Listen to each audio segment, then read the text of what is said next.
শত্রুর সঙ্গে লড়াই না করে ধ্বংস করার 12টা কৌশল। বন্ধুরা, জীবনে শত্রু বললেই আমরা ভাবি না লড়াই করতে হবে, প্রতিশোধ নিতে হবে, তাকে হারাতে হবে। কিন্তু আচার্য জনকও বলেছেন, বন্ধু মানুষ শত্রুর সঙ্গে তালোয়ার নয়, বুদ্ধিতে লড়াই করো। কারণ তালোয়ারের রক্ত ঝরায় আর বুদ্ধি শত্রুর শক্তিকে শূন্য করে দেয়। আজ আমরা শিখব সেই 12টা কৌশল, যা প্রয়োগ করলে তোমরা শত্রুর সঙ্গে সরাসরি তো লড়াই না করেও তাকে নিজের ভুলে ধ্বংস হতে দেখবে। 1 নম্বর, নীরবতার অস্ত্র। চাণক্যের মতে নীরবতা শত্রুকে সবচেয়ে বেশি পোড়ায়। তুমি চুপ থাকলে সে ভয় পায়। তুমি কি পরিকল্পনা করছো? এই ভয় তাকে ভুল সিদ্ধান্ত নিতে বাধ্য করে। 2 নম্বর, নিজেকে উন্নত করো। মানে শত্রুকে হারানোর সেরা পথ হলো নিজেকে এমন জায়গায় নিয়ে যাওয়া যেখানে সে পৌঁছাতে পারে না। যখন তুমি নিজের কাজ, ইমেজ, শক্তি বাড়াবে না, শত্রুর কাজ অকার্যকর হয়ে যাবে। 3 নম্বর, শত্রুর শক্তিকে তার বিরুদ্ধে লাগাও। মানে চাণক্য বলেছিলেন, শত্রুর শক্তি যত বড়, তাকে হারানো তত সহজ। কারণ তার অহংকার, তার ধ্বংস, তার অহংকার, তার রাগ তার বিরুদ্ধে ফেরত পাঠিয়ে দাও। তুমি শান্ত থাকো, সে নিজেই নিজের ফাঁদে পড়বে। 4 নম্বর, শত্রুর ভুলকে বাড়াতে দাও। মানে শত্রুকে তাড়াতাড়ি থামিও না, তার ভুল, তার মিথ্যা বড় হতে দাও। যখন ভুল এত বড় হবে যে সে নিজেই সামলাতে পারবে না, ধ্বংস নিশ্চিত। 5 নম্বর, তত্ত্ব লুকিয়ে রাখো। মানে চাণক্য বলতেন, শত্রুকে তোমার পরিকল্পনা জানাও, মানে তাকে আমন্ত্রণ দাও।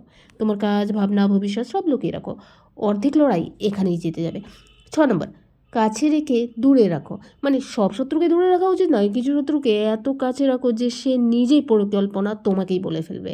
চাণক্যের ভাষায়, শত্রুকে বুঝতে হলে তাকে কাছে আনো। 7 নম্বর, তার মনোযোগ অন্যদিকে সরিয়ে দাও। মানে তাকে এমন বিষয়ে ব্যস্ত করে দাও যেটা আসলে গুরুত্বপূর্ণ নয়। সে ভুল পথে দৌড়াতে দৌড়াতে ক্লান্ত হবে আর তুমি এগিয়ে যাবে। 8 নম্বর, তোমাকে নিয়ে শত্রু বিভ্রান্ত হয়ে যাবে। আজ কিছু বলো, কাল অন্য কিছু করো। তোমাকে আচরণ অনিশ্চয়তা রাখে। শত্রু কখনো বুঝতে পারবে না তুমি আসলে করতে কি চাইছো। এই বিভ্রান্তির মাঝেই সে দুর্বল হয়ে যাবে।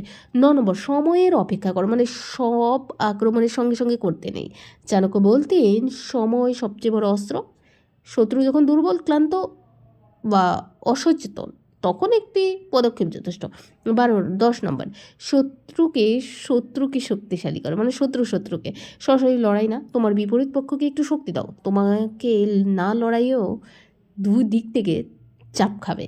11 নম্বর, নিজের আবেগকে নিয়ন্ত্রণ করো। মানে রাগ, প্রতিরাগ, আবেগ এই সব তোমার শক্তি নষ্ট করে বন্ধু।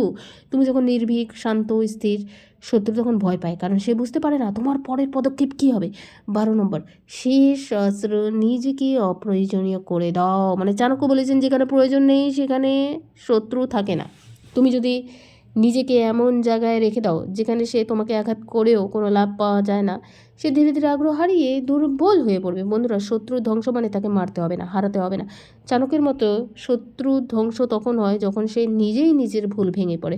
তুমি শুধু বুদ্ধি, ধৈর্য আর সঠিক সময় বেছে নাও, তোমার শত্রু নিজেই নিজের জীবনের সবচেয়ে বড় শাস্তি পাবে।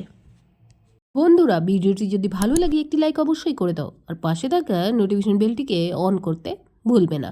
ভিডিওটি ভালো লাগলে ছড়িয়ে দাও তোমার বন্ধুদের মধ্যে। ধন্যবাদ। Thanks for watching.